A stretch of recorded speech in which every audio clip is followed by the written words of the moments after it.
Yo, what's up guys? So I have a couple tools I want to show you, but mainly on this video I'm going to show you the new impact for Bosch, the GDX18v-1860C. Now that is a long name. We're just going to call it the 1860, and we're going to refer to the older models as the 1800.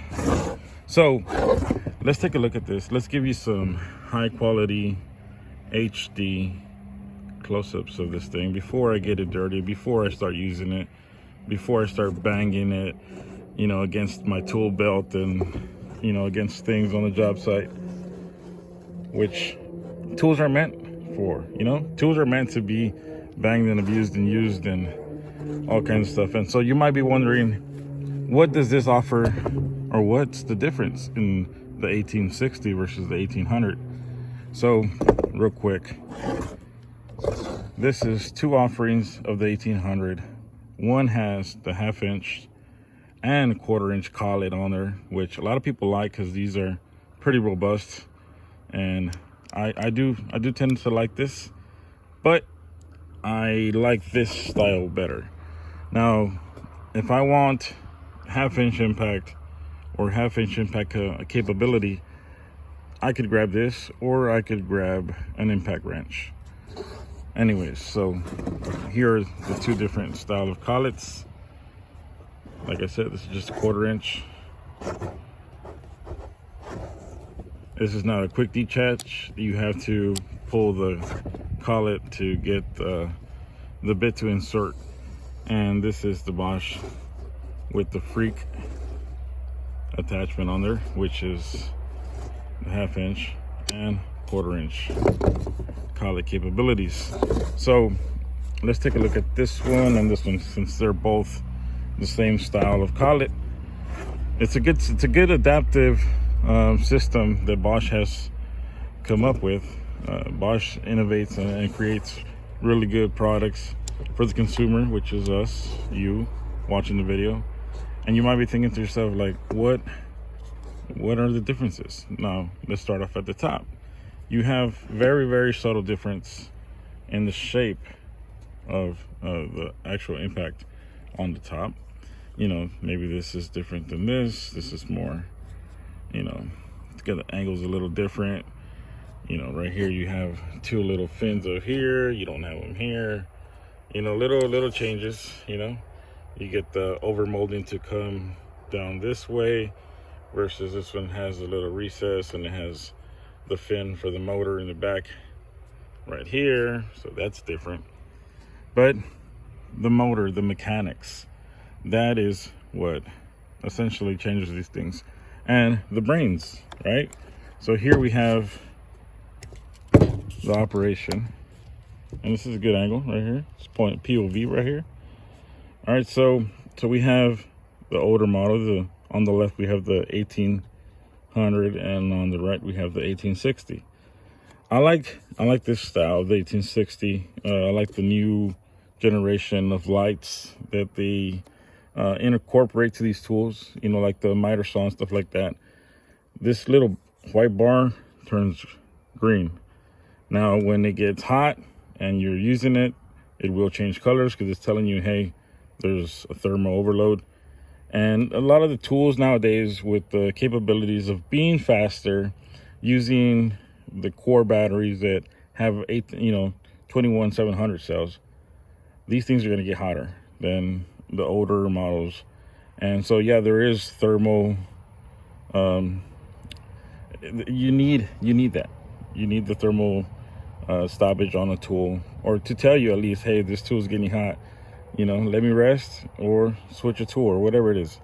It'll last longer. And that is the main reason for a company to innovate, is to have tools that do last longer. So I'm going to press the trigger here, and you're going to see the green light and how it works. This LED light is really bright. I like it.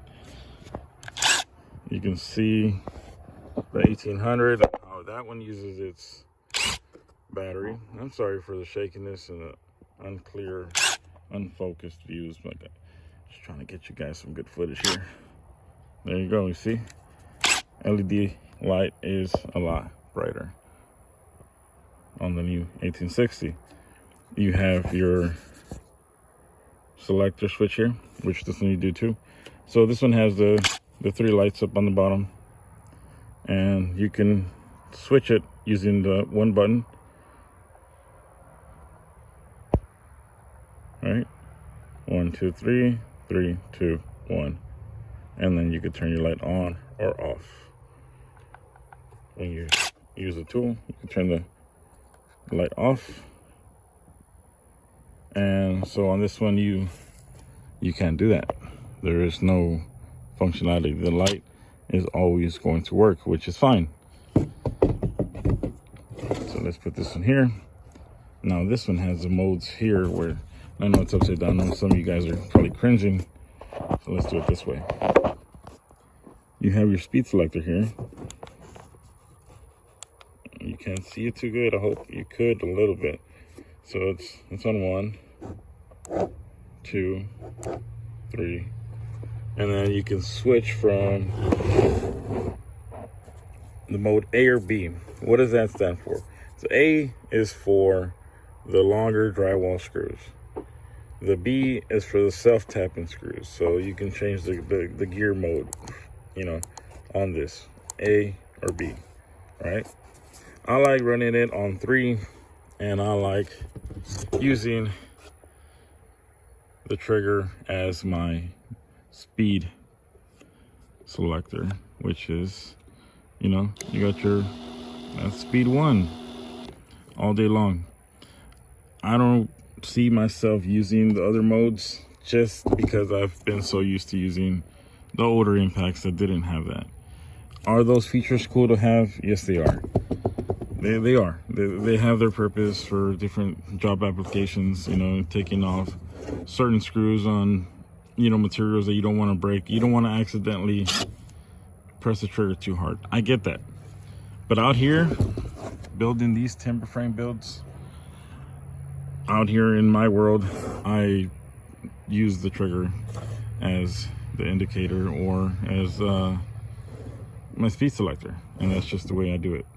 You might do it differently, and that's totally your preference. But anyways, you have options, guys. You have options. You could do that. I'm going to do a versus video for my next video. I'm going to see if there is a difference in speed on these 2 impacts. We'll see which one goes in faster. We'll see which one puts in the lags. I'm going to do a 12-inch GRK screw on a 6-inch. You know what? We'll go on a 12-inch beam. How about that? And we won't pre-drill. And then we'll do one with pre-drill. So we'll see what that does. And we'll go head to head. As far as height, the new model actually is a little shorter, and they're both using the Core 4 amp hour batteries.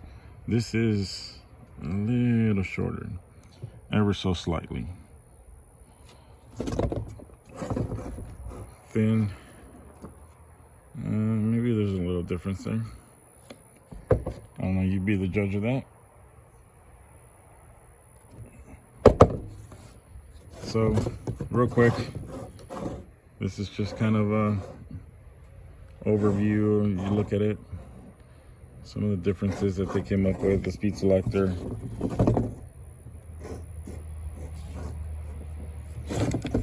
You gotta read your manual, guys. Read your manual. Yeah, sure you do. All right, guys, so let's put these 2 to the test.